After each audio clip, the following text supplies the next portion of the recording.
Hey, it's Chris. I had been working over the last week and I had a thing come up that reminded me of a video I had wanted to do. As veterans and as people with PTSD, we all have kind of our triggers, right? The things that make us feel a certain kind of way. And so I had something like that happen over the last week and I wanted to make a video on it and talk to everybody mostly so that, hey, you just understand you're not the only person that has this and you're not alone and it's okay, right? It's okay and everything's gonna be okay. So I work for Games Workshop on a part-time basis and I'm part of their events staff. And what that means is uh, I travel, right? So this last week I went to Kansas City, and what I do is I work with a team. We set up the store and we set up a whole bunch of play areas like tables. For those that don't know, Games Workshop is a game company. We make Warhammer 40,000, Kill Team, Age of Sigmar, stuff like that. So we set up our tables for the games and all this other stuff. And then while the games are there, because they're tournaments, I'm actually a judge for the tournaments. And all that means is people come and ask me questions about the rules. That's all it means. I'm more like a referee. That would be a better word for it. Okay. I wanted to bring this up though, because, like I said, as a combat arms or wartime veteran, there's just certain things that we go through, and not just us, but I am one. So it's easier for me to relate that experience to you by talking about it. Uh, you know, there's just certain things, like I said, that make us feel a certain kind of way.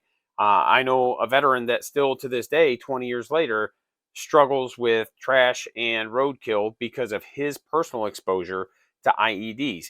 He was an EOD guy, so he experienced IEDs in a very different kind of way than I did. I experience them? Absolutely. But did he experience them almost every day? Yes, he did. So his brain is wired a little bit differently because of that. You know, at my age, I've learned to manage a lot of those symptoms and issues that being in Iraq has presented me with. But there are still some of those things that I struggled to manage well.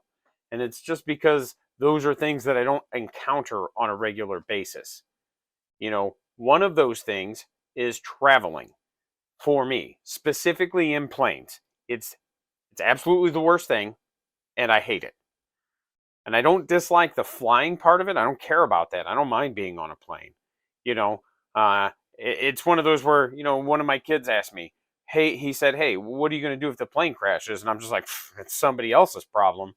It's not mine." So I don't mind being in the air at all. Uh, but what gets to me is the tedium and the waiting that goes along with it, right? Because you're awaiting the chaos of boarding and deboarding the plane. And it just like it raises my anxiety to extreme heights. And I don't fly often. So when I do, everything just takes me back, like mentally, to waiting on the tarmacs to fly into Bayap, which is Baghdad International Airport, or to fly into Kuwait as we prepare to do whatever it is we're getting ready to do, or waiting to get on top or get inside a Chinook or a Blackhawk so that we can go from one sector to another. So it's one of those where my brain just subconsciously associates that pre-flight wait with stress and anxiety. And it's been 20 years, but I've only flown maybe 3 times since I was in Iraq. So it's not an experience that I've been through enough to kind of try to desensitize myself to it. So it's one of those where every time I fly, it just kind of builds back up and I have to kind of bring myself back down, you know, and waiting in general, right? That's a thing that just grinds my gears anyway. Not that I'm not patient, because I am, but when I feel like my time is just being wasted for no reason, like I said, many that have deployed, we know how fragile life is, and we know how important our own life is, and that's another part of why the tedium of flying just really raises those anxiety levels. Because to fly from Chicago to Kansas City, okay, it was about 3.5 hours in the air. But when you add time for the TSA check-in plus the 45-minute layover, and, you know, waiting to deboard the plane and everything else, we're talking about almost 8 hours of travel time. From the time I get to the airport to the time I get to the hotel, it's almost 8 hours of travel time. And most of it is just spent not doing anything. And I could have just made the drive in 8 to 9 hours. And I would have honestly preferred to do so, you know, and not, again, it's still wasted time, right? I'm just driving, but I'm in control of my wasted time instead of being at the mercy of somebody else.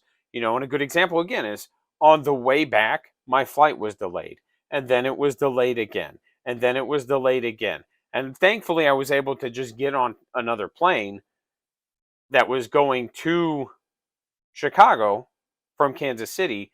But rather than going Chicago to Minneapolis to Kansas City, we went Chicago to Atlanta, or say that backwards. Rather than going Kansas City to Minneapolis to Chicago, we went Kansas City to Atlanta to Chicago. And so it was one of those where I didn't get in till about an hour, hour and a half later than I was originally scheduled to.